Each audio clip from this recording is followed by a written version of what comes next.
بسم اللہ الرحمن الرحیم اللہم صل علی محمد وعلی آل محمد کما صلیت علی ابراہیم وعلی آل ابراہیم انک حمید مجید اللہم بارک علی محمد وعلی آل محمد کما بارکت علی ابراہیم وعلی آل ابراہیم انک حمید مجید۔ بسم اللہ الرحمن الرحیم۔ السلام علیکم ورحمۃ اللہ وبرکاتہ۔ سچائی کا ایک واقعہ۔ حضرت فضیل اسلام قبول کرنے سے پہلے ایک مشہور ڈاکو تھے۔ وہ عرب کے صحرا میں قافلوں کو لوٹا کرتے تھے۔ لوگوں کے دلوں پر ان کی دھاک بیٹھی ہوئی تھی۔ صحرا سے گزرنے والا کوئی قافلہ ان کی لوٹ مار سے محفوظ نہ تھا، لیکن جیسے ہی انہوں نے اسلام قبول کیا اور سچے دل سے توبہ کی تو ان کی زندگی بدل گئی۔ ان کا دل اسلام کے نور سے روشن ہو گیا۔ حضرت فضیل کے اسلام قبول کرنے کا واقعہ کچھ یوں ہے کہ ایک بار ایک قافلے نے آرام کی غرض سے صحرا میں پڑاؤ کیا۔ قافلے میں موجود ایک شخص قرآن کریم کی تلاوت کر رہا تھا۔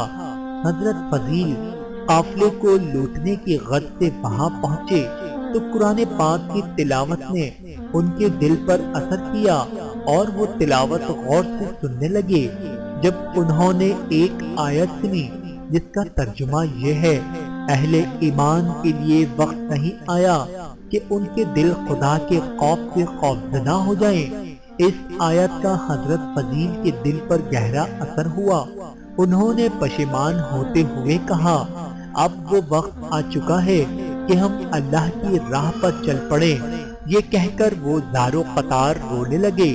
روتے روتے ان کے کانوں میں یہ الفاظ پڑے۔ قافلے میں سے کوئی شخص کہہ رہا تھا کہ سنا ہے اس راستے میں فضیل ڈاکو ہے، لہذا ہمیں راستہ بدل دینا چاہیے۔ حضرت فضیل نے جب یہ الفاظ سنے تو انہوں نے اونچی آواز میں کہا، لوگو اب تم بے خوف ہو جاؤ، میں نے ڈاکو سے توبہ کر لی ہے، میں ہی فضیل ہوں اور میں نے اب اسلام قبول کر لیا ہے۔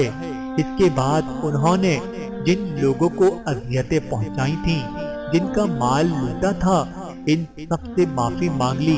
کہتے ہیں کہ ایک یہودی نے حضرت فضیل کو معاف کرنے سے انکار کر دیا اور یہ شرط عائد کی کہ اگر تم سامنے والی پہاڑی کو اپنی جگہ سے ہٹا دو تو میں تمہیں معاف کر دوں گا۔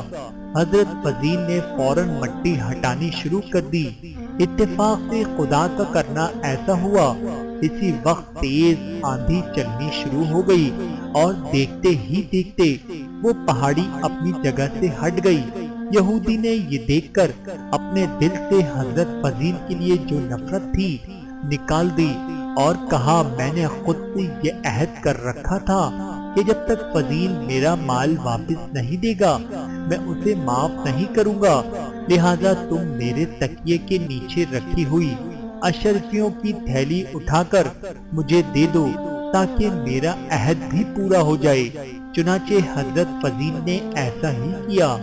اس کے بعد اس یہودی نے ایک اور شرط رکھی کہ پہلے تم مجھے مسلمان کرو پھر میں تمہیں معاف کروں گا۔ حضرت فضیل نے کلمہ پڑھا کر اس یہودی کو مسلمان کیا۔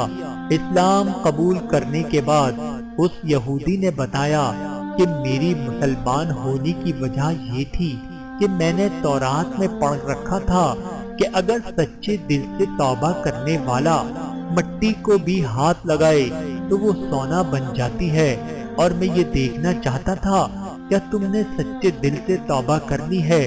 اب مجھے تمہاری اور تمہارے مذہب کی سچائی پر پورا بھروسہ ہے، اس لیے میں نے اسلام قبول کیا۔ اللہ تعالیٰ سے دعا ہے کہ اللہ تعالیٰ ہم سب کو ہمارے پیارے آقا صلی اللہ علیہ وآلہ وسلم کی پیاری پیاری سنتوں پر عمل کرنے والا بنائے۔ آمین ثم آمین۔